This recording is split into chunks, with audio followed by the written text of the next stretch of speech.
Hello. I'm here to talk to you today about conflict resolution and self-preservation, two phenomena of humanity that are inextricably intertwined as they grow from our desire for harmony. Harmony is a great word, powerful and versatile. It describes well the human experience in many ways. The base of the word comes from the Proto-Indo-European root R-A-R, meaning to fit together. Why do we want harmony?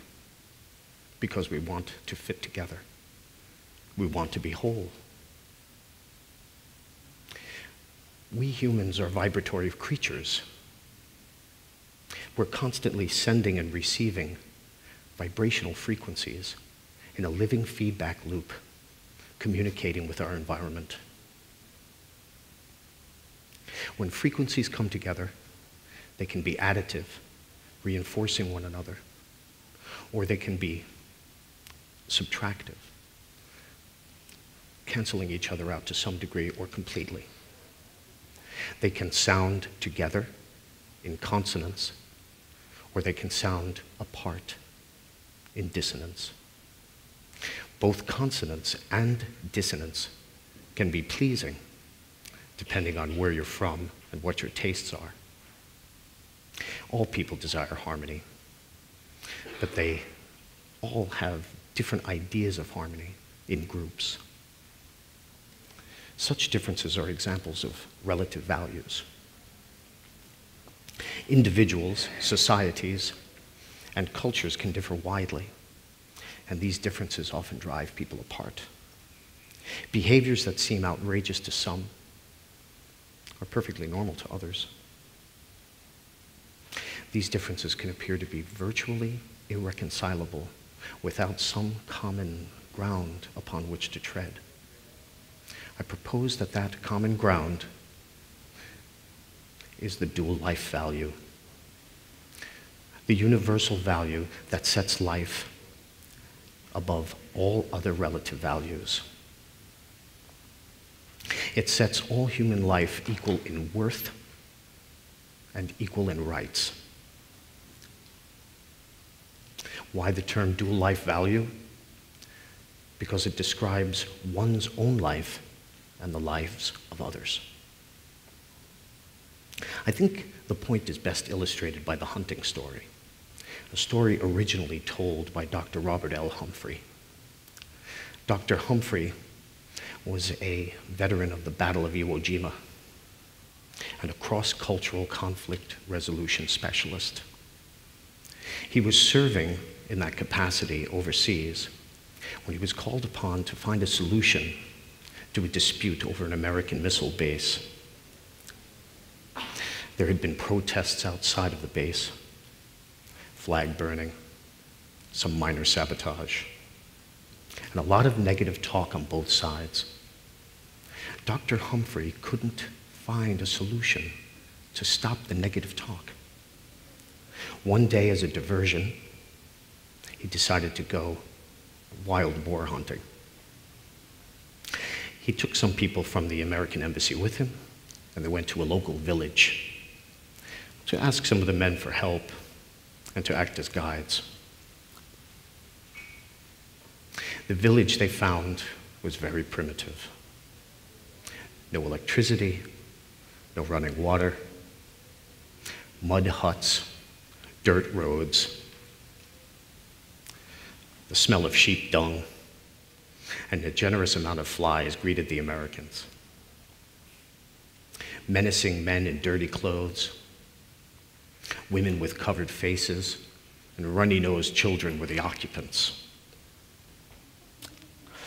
So the negative talk started in the back of the truck among the Americans. One person said, "This place stinks." The second person said, "These people live just like animals." The third person said, "They just don't value life the way we do." A fourth person said, "These people, they're better off dead. They have no reason to live. With that, an old sergeant spoke up, and he said, "So you think these people are better off dead, do you? Well, if you think that's true, if you're so sure, why don't you take my knife and jump off the back of this truck and try to kill one of them?" Silence was the answer in the back of that truck. The sergeant went on to say, "I don't know either why these people value their lives. Maybe it's those runny-nosed kids or the women in the pantaloons, but whatever it is, I know that they value their lives and the lives of their loved ones just as well as we Americans do. And if we don't stop talking bad about them, they're going to kick us out of this country." Dr. Humphrey asked the sergeant just what the rich Americans can do to convince the poor villagers that they were seen as equals.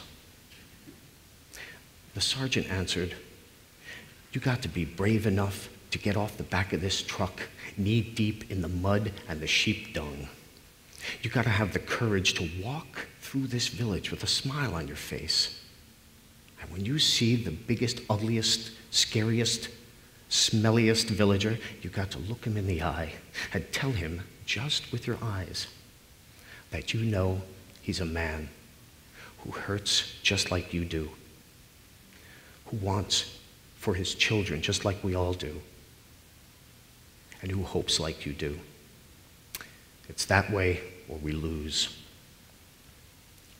When we decide to think of each other this way, we shall have decided to lead better lives, because this is an attitude that fosters cooperation, mutual assistance to everyone's advantage.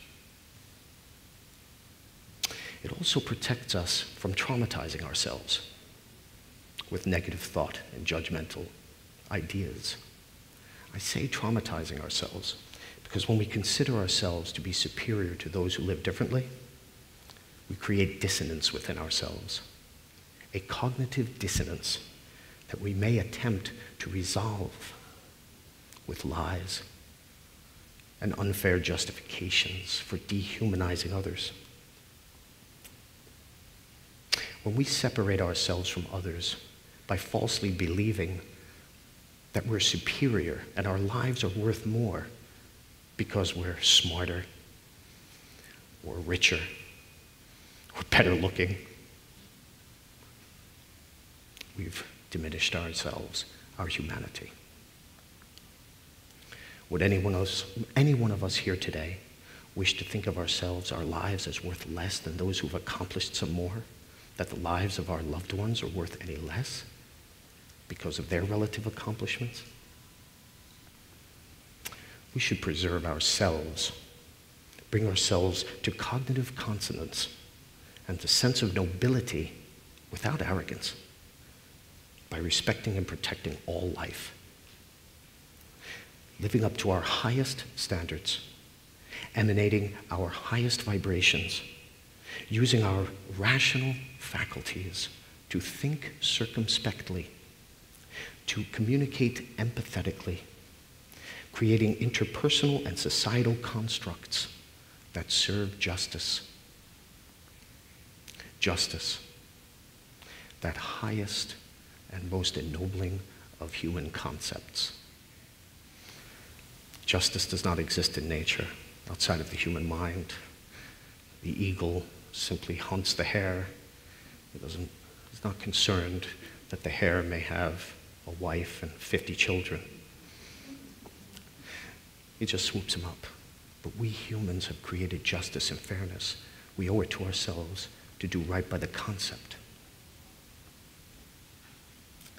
It's well within our grasp if we wish to do so. Holding the dual life value as a universal value leads us to become ethical protectors. An ethical protector protects all life equally, regardless of circumstances, regardless of relative values.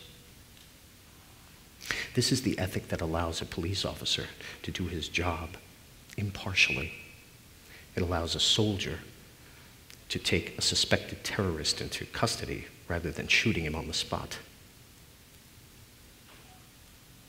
Ethical protectors obey the law and subscribe to the law rather than giving in to some impulse for revenge. This is because the law represents a way to impart fairness to the people. As such, the law represents our humanity. And by the way, that's what makes unfair laws and corruption within our legal system so deeply offensive. It's a betrayal of our humanity.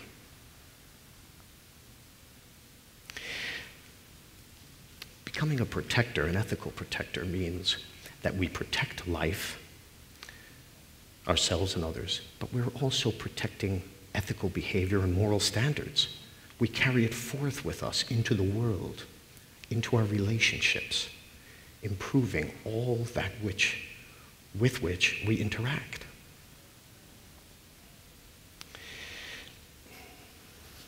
By keeping the dual life value in our minds, we can create a harmonically rich and resonant field from which we can draw when we need to make ethical decisions under duress.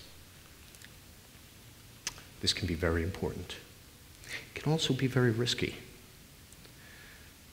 But it is important to train the mind and heart using this method. It's my experience that under duress, you can't expect to rise to the occasion miraculously.